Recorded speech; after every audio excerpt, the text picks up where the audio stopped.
अच्छा लेते हैं तमाई बहन जी पूरी बेला ही लागत है तमारे प्रतापगढ़ जिला के गावत इनका कहना है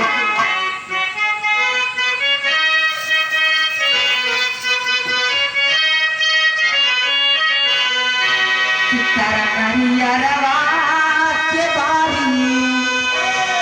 अरे तारा नारिया रवा के बारी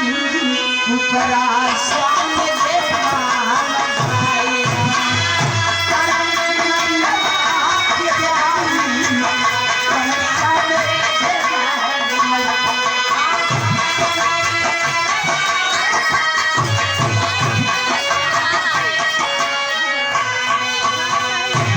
श्रीमान धर्म के चाचा जी बबलू बौद्ध जी इसी ग्राम सभा के हिसानी ग्राम सभा के इस भाव की समझते हुए 20 रुपए का धन दिए जय भीम जय भारत नमो बुद्धाय। गौर करेंगे